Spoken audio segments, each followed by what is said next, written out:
The Great Hall of Pinnacle 7 was the largest room ever built by any species in the galaxy. Its walls rose so high that clouds sometimes formed near the ceiling. Representatives from hundreds of worlds filled the seats, their strange bodies and stranger voices creating a constant hum of noise. But today, that noise fell silent when the 5 great powers took their places at the central table. Dr. Kim Tae-woo stood at the back of the room with the rest of the human delegation. He was a tall man, with gray at his temples and calm eyes that had seen too much war. For 3 hours, he had listened to the galaxy's oldest species discuss the hollow threat. For 3 hours, he had watched them argue about trade routes and political boundaries while entire star systems burned. The hollow had appeared 2 years ago at the galaxy's edge. No one knew what they were. Some said they were machines. Others believed they were a natural disaster, like a storm that ate planets. What everyone agreed on was simple. Wherever the hollow went, nothing survived. Not cities, not ships, not even bacteria. Humanity had lost 3 colony worlds to them, 14 million people gone in weeks, and still the great powers did nothing. High Arbiter Vaughn of the Kellis Dominion raised one of his 4 thin arms for silence. He was ancient, even by his species' standards. His pale blue skin hung loose on his frame, and his large black eyes held the weight of centuries. "We have heard the reports," Vaughn said, his voice like wind through dry leaves. "The hollow advance continues. However, our military advisors believe the threat will stabilize at the Rim territories. There is no need for hasty action." Tae-woo stepped forward. "High Arbiter, if I may speak." The room went quiet in a different way now. Uncomfortable. Several delegates shifted in their seats. A human, speaking at the Central Council. It was technically allowed, but it was never done. Vaughn's dark eyes turned to Tae-woo. "The Council recognizes Earth's representative." "Thank you." Tae-woo walked to the center of the floor. "My team has studied the hollow for 18 months. We've analyzed their movement patterns, their attack methods, their energy signatures. We believe they're not a natural phenomenon. They're machines, and machines can be stopped." He pulled out a small device and projected data into the air above him. Charts, maps, equations.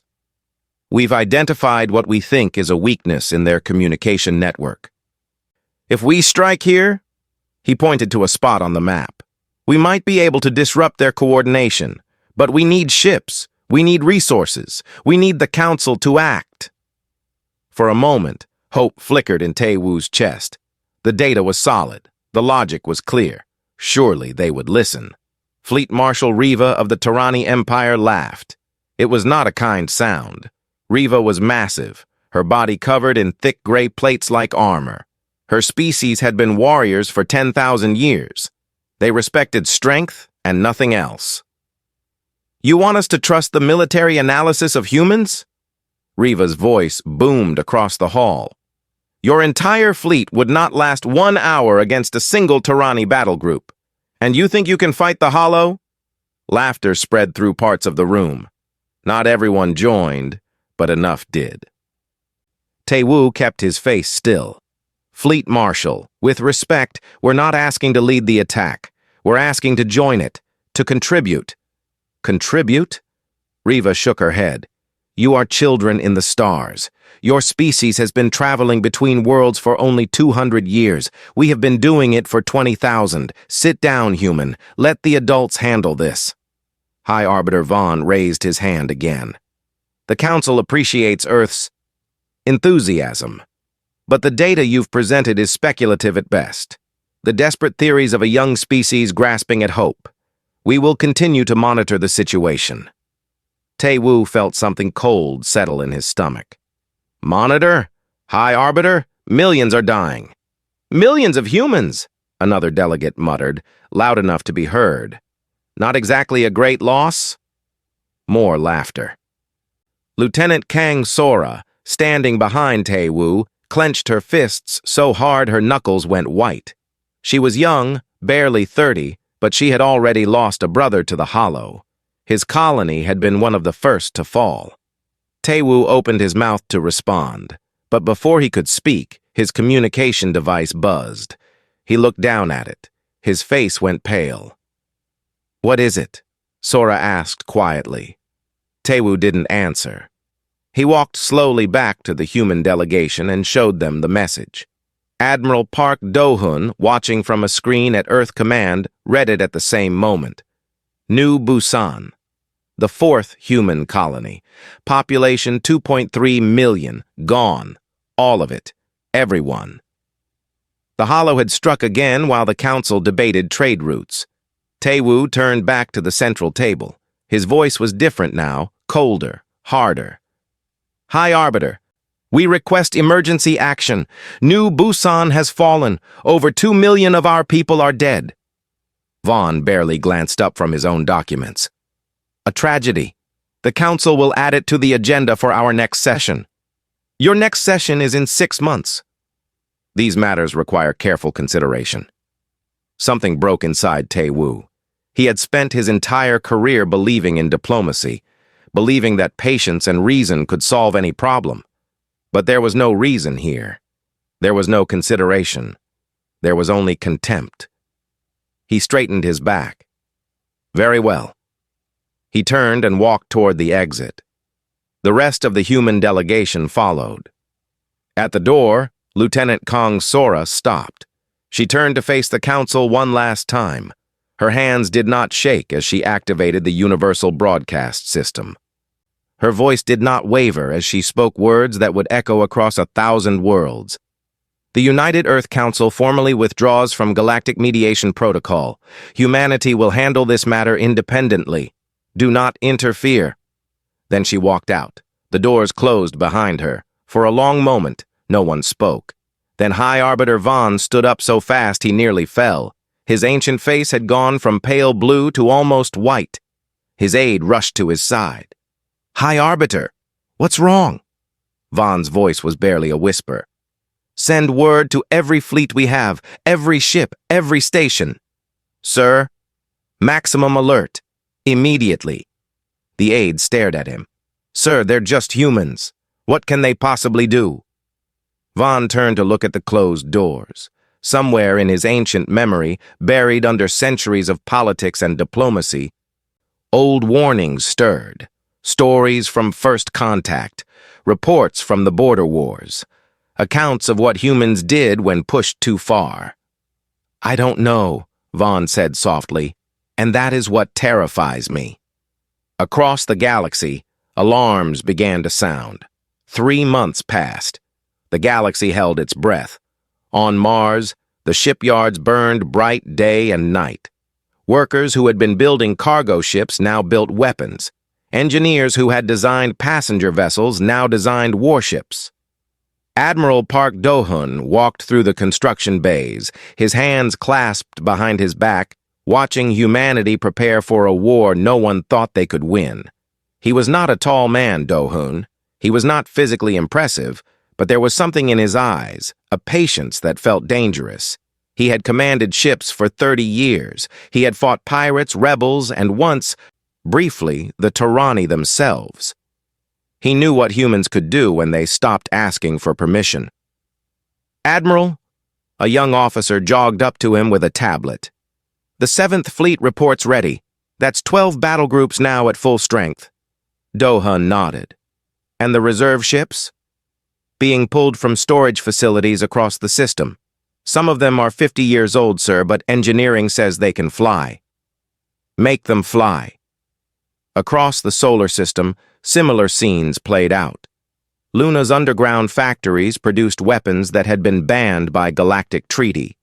Earth's research stations worked on projects that had been locked away for generations. Humanity had always followed the rules. They had signed every agreement. They had kept every promise. No more. The galaxy watched, and the galaxy worried. In the Kelly's Dominion's capital, intelligence officers gathered every piece of information they could find about human military capability. What they found made them nervous. The numbers didn't match. Humans had always reported small defense forces, minimal weapons, basic ships. But the satellite images told a different story. Ships were appearing from locations that weren't supposed to have shipyards. Weapons were being tested that weren't supposed to exist. "They lied to us," one analyst whispered. "For 200 years they lied about everything." High Arbiter Vaughn read the reports alone in his chamber. His hands trembled as he turned the pages. Old records had been pulled from the archives, stories from first contact, when human explorers had accidentally wandered into Torani space. The Torani had attacked them, expecting easy prey. 16 human ships against 200 Torani warriors. The humans had won. They had lost 12 ships. They had been outnumbered, outgunned, fighting with technology a century behind their enemies. And they had won, because they simply refused to stop fighting. The Torani had never spoken of it publicly. It was their greatest shame. Vaughn set down the report and stared at the wall. What have we awakened? Meanwhile, in the darkness between stars, Captain Lee Yuna led her team on a mission that should have been impossible. Hollow space was death. Every fleet sent into it had been destroyed. Every probe had been eaten. But Yuna wasn't commanding a fleet. She was commanding 3 small ships, running silent, moving slow, hiding in the shadows of dead planets. She was 34 years old, with short black hair and a scar across her left cheek from an accident years ago. Her crew called her the Ghost, because she had a talent for being where she wasn't supposed to be. "Contact ahead," her sensor officer murmured. "Hollow scout, small one. Alone." Yuna leaned forward in her chair. "How small?" "Maybe the size of our shuttle," she smiled. It wasn't a nice smile. "Then let's go shopping." The capture operation took 6 hours. They used electromagnetic nets, signal jammers, and finally, 3 crew members in suits who physically attached cables to the hollow drone while it tried to kill them. 2 of them almost died. But when it was over, they had something no one in the galaxy had ever obtained, a functioning piece of hollow technology. Yuna sent a single encrypted message back to Earth. Package acquired. Coming home. Dr. Kim Tae-woo was waiting when her ship landed. He had not slept in 3 days. His team of scientists had not slept either. They took the captured drone to a secure laboratory deep beneath the mountains of Korea and began to take it apart, piece by piece. What they found changed everything. "It's not alive," Tae-woo said, staring at the data on his screen. "It was never alive. It's a machine, an automated weapon system." "Created by who?" Do-hoon asked. "Someone who died a long time ago. There are markings here, symbols we don't recognize." "This technology is old, Admiral. Maybe older than any species currently in the galaxy." "Can we stop it?" Tae-woo pulled up a new image. Deep in the drone's programming, they had found something. A reference point. A location that all hollow machines connected to.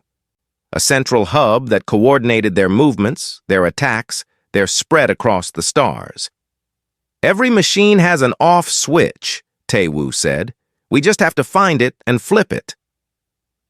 That night, Ambassador Len of the Neutral Worlds arrived secretly on Earth. He was a small creature, covered in soft gray fur, with large eyes that always looked sad. He had argued against dismissing humanity at the Council. No one had listened. He found Tae-woo in the laboratory, still working. "I came to warn you," Len said. "The major powers are mobilizing their fleets." "To help us?" Len shook his head slowly. "To contain you. They're afraid of what you might become if you actually win this war. They're planning to surround human space after the Hollow are dealt with. They'll call it protection. It will be a cage." Tae-woo didn't look up from his work. "Let them watch. Let them prepare their cages." "You don't understand. Every major power in the galaxy—" Now Tae-woo looked at him. His eyes were calm, but something burned behind them. Something cold and patient. and absolutely certain. Ambassador, we've spent 200 years being polite, being patient, following rules that were designed to keep us small. And while we followed those rules, 14 million of our people died. 200 years of good behavior, and the council couldn't even be bothered to take us seriously. He turned back to his screen. So let them watch. Let them prepare. By the time we're finished, they'll understand why their ancestors wrote those warnings about us. They'll understand why the Tyranni never talk about first contact. They'll understand exactly what happens when humanity says, "Fine, I'll handle it." Len stared at him for a long moment. Then, slowly, he backed toward the door. On his ship, returning to neutral space, he wrote a single message to his government. Do not interfere with the humans. Do not provoke them. Do not even look at them wrong. I have seen what they're planning. I have looked into their eyes. They are no longer asking for permission. They are no longer following rules. They are coming for the hollow, and anyone who stands in their way will regret it. In the shipyards of Mars, the last warship rolled off the line. Humanity was ready. The human fleet arrived at the edge of hollow space like a storm rolling over an ocean. Admiral Park Do-hoon stood at the center of his command ship, the UES Resolve. Around him, screens showed the positions of every vessel under his command. 412 ships, the largest force humanity had ever assembled. And across the dark space ahead, waiting for them, the hollow stretched out like a sea of metal teeth. There were thousands of them, maybe tens of thousands. They floated in perfect formation, their black shapes blocking out the distant stars. Every fleet that had challenged them before had died. Kellis, Tyranni, the proud warriors of the merchant clans, all destroyed, all absorbed, all forgotten. Do-hoon looked at the enemy for a long moment. Then he turned to his communications officer. Lieutenant Kang, open a channel to all human ships. Sora nodded and made it happen. Her voice had been the one to declare humanity's independence. Now it would carry their commander's words into battle. Do-hoon spoke simply. He was never a man for grand speeches. You all know why we're here. You all know the odds. The galaxy thinks we're going to die today. Maybe they're right. He paused. But before we die, we're going to hurt them. We're going to hurt them so badly that the Hollow will remember this day. We're going to show every species watching that humans don't know how to quit, that we never have, that we never will. He straightened his shoulders. All ships, begin attack pattern storm. May your aim be true. The fleet surged forward. At a safe distance, ships from every major galactic power watched. They had come to observe, to record, to learn. Fleet Marshal Riva commanded the Tyranni observation fleet personally. She had laughed at humans once, in the council chamber. She wasn't laughing now. Something about the way they moved made her uncomfortable. "What are they doing?" her tactical officer asked. The human ships weren't attacking normally. They weren't firing weapons. Instead, they were deploying small pods, launching devices, broadcasting signals on frequencies no one recognized. "I don't know," Riva admitted. Then the hollow formation began to collapse. It started slowly. One machine on the outer edge stopped moving, then another, then 10 more, then 100. They weren't destroyed, they were confused. Their movements became random. Some turned and fired on their neighbors, some flew in circles, some simply stopped and drifted. "What is that?" Riva's voice was barely a whisper. Her science officer's hands shook as he checked his readings. "It's a virus, Fleet Marshal. The humans, they've infected the Hollow with some kind of digital weapon. They're turning them against each other." In the chaos, the human fleet charged forward. Now the battle truly began. Hollow machines that weren't affected by the virus turned their attention to the human ships. Weapons that could cut through any shield, any armor, any hull began to fire. Human ships started to die. First 10, then 20, then 50. But they didn't stop. They didn't slow down. They pushed through the gaps in the hollow formation, driving deeper and deeper into enemy space. Every ship that fell was replaced by another. Every captain who died had a successor ready to take command. Captain Lee Yuna's ship, the Ghost, flew at the front of the formation. She had always led from the front. Her crew wouldn't have it any other way. "Hollow heavy unit on our left," her weapons officer shouted. "I see it! Target their weapon ports! Fire everything!" The Ghost's cannons blazed. The hollow machine shuddered, then exploded. But more were coming. Always more. A blast hit the Ghost's side. Alarms screamed. 3 crew members died instantly. Yuna wiped blood from her face, not her own, and kept giving orders. "Seal the breach. Reroute power to shields. Keep moving."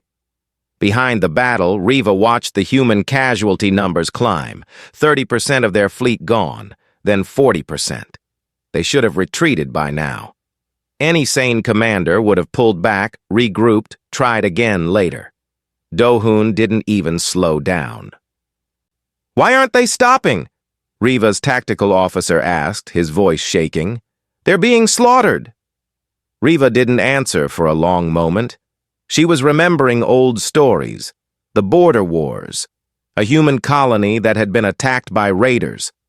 The colonists had no weapons, no ships, no military training. They had fought with farming tools and mining equipment. They had fought for 18 days. When the rescue fleet finally arrived, they found 700 dead raiders and 42 surviving colonists. The colonists had won by simply refusing to accept that they could lose. "They calculated this," Riva said slowly, "before they ever launched. They knew exactly how many ships they would lose. Every death was already in their plan. They're not being slaughtered. They're paying a price they already agreed to pay." Her tactical officer stared at her. That's insane." "No." Riva's voice was quiet. "That's human." The battle raged for 16 hours.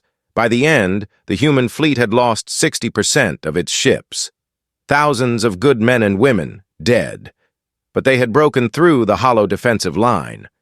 The path to the control hub was open. The machines that remained were scattered, confused, unable to coordinate their defenses. Admiral Do-hoon sat in his chair looking at the casualty reports. His face showed nothing. He had known this would happen. He had sent them anyway. He would carry those deaths for the rest of his life. "Sir," Sora's voice was rough from hours of constant communication. "We've breached their line. The path is clear." "Any response from the observers?" They're just watching, sir. I don't think they know what to say." Do-hoon nodded slowly. "Open a channel to them, all frequencies." Sora made it happen. Do-hoon spoke clearly. "This message is for every ship observing this battle. Humanity is proceeding to our target. We will destroy the hollow control hub. We will end this threat. Do not interfere. This is not a request." He cut the channel. Behind him, the shattered remains of the human fleet gathered together. Wounded ships, exhausted crews, survivors of the worst battle in human history. They formed up and moved forward, toward the heart of hollow space, toward the enemy's greatest stronghold. They had paid in blood for this chance. Now they would finish what they started. The hollow control hub hung in the darkness of space like a metal moon. It was massive, larger than any planet Captain Lee Yuna had ever seen. Its surface was covered with towers and weapons and structures that made no sense to human eyes. It had been here for 1,000,000 years, maybe more, waiting, controlling, sending its machines out to eat the galaxy, one star system at a time.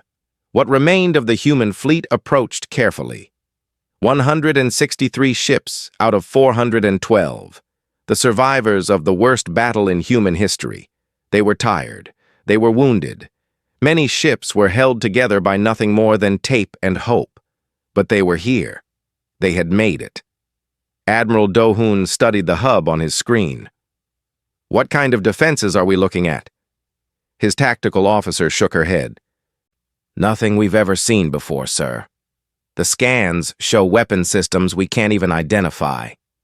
Whatever built this thing, they wanted to make sure no one could destroy it. They didn't count on us. Sir, our fleet is in no condition to— I know. Do-hoon's voice was quiet. That's why we're not going to attack it with ships. The plan was simple.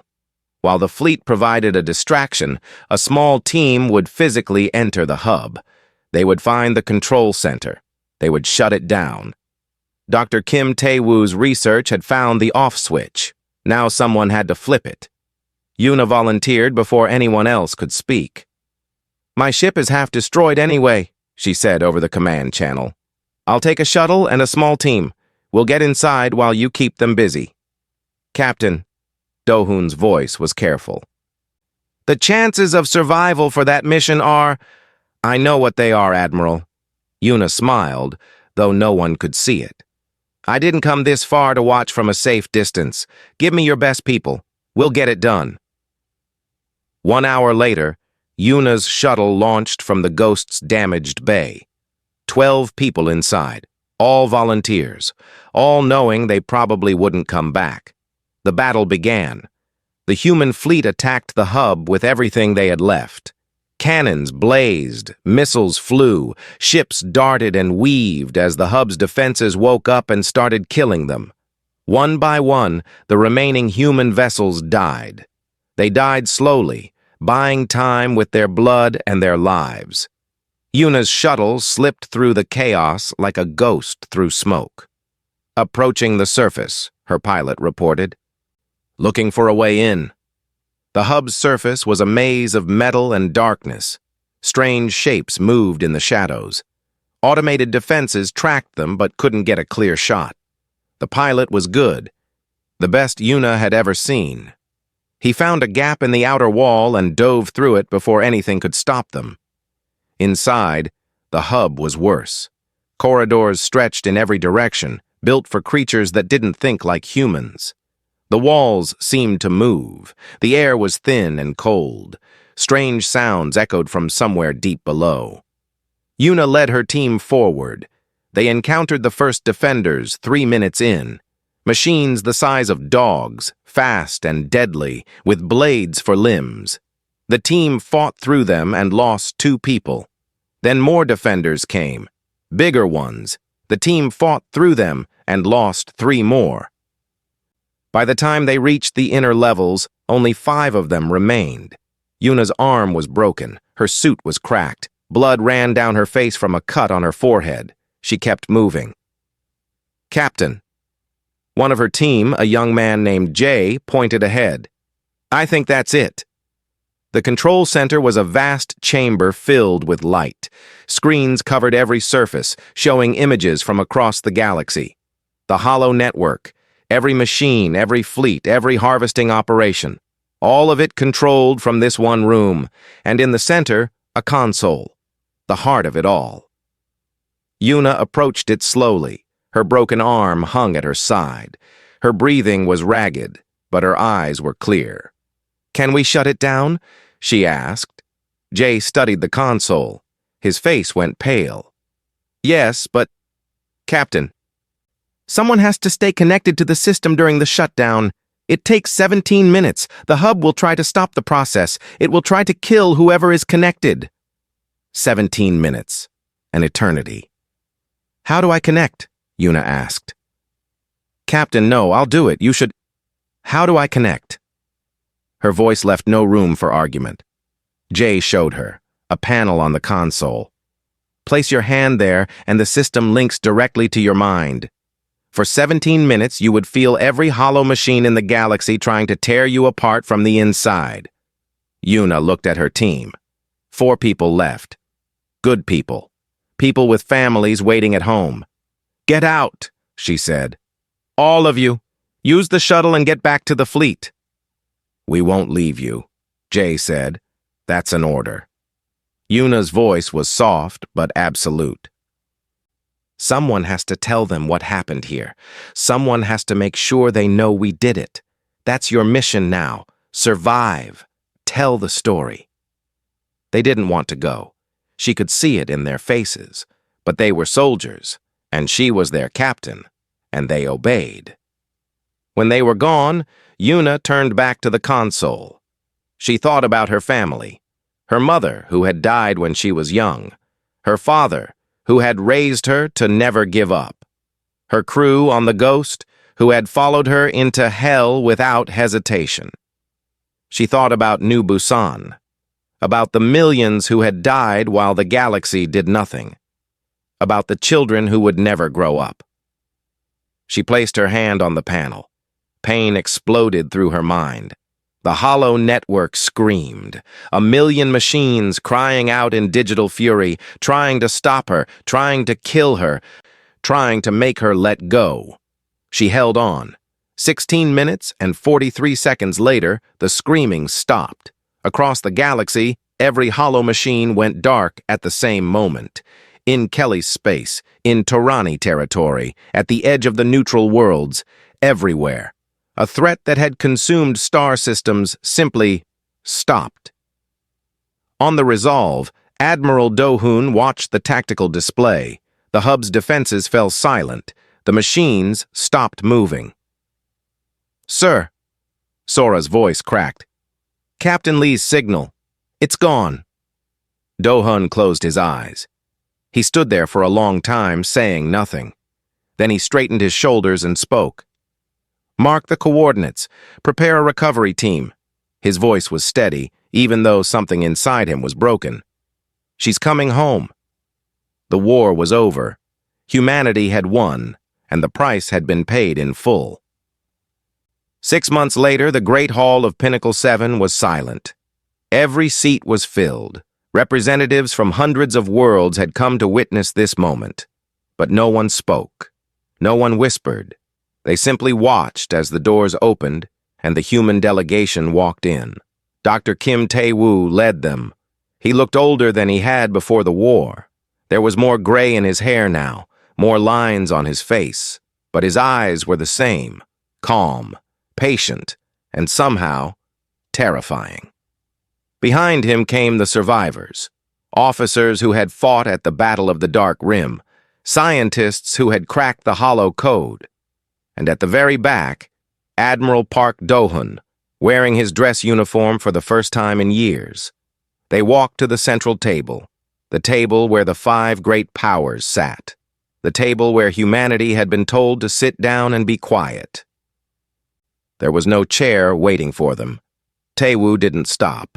He walked to the table, pulled out an empty chair from the Kelly's delegations section, and sat down. No one objected. High Arbiter Vaughn rose slowly. He was even older now, and his hands trembled as he held a sheet of paper. His voice, when he spoke, was barely more than a whisper. "On behalf of the Galactic Council, I wish to offer our deepest apologies to Earth, to humanity, to the families of those who gave their lives to end the hollow threat." The words seemed to cost him something. Vaughn had never apologized for anything in 500 years of political life. "We dismissed your warnings. We ignored your research. We laughed when you asked for help." He paused. "We were wrong." Tae-woo nodded slowly but said nothing. Vaughn continued. "The Council has reviewed the final reports from the Hollow War.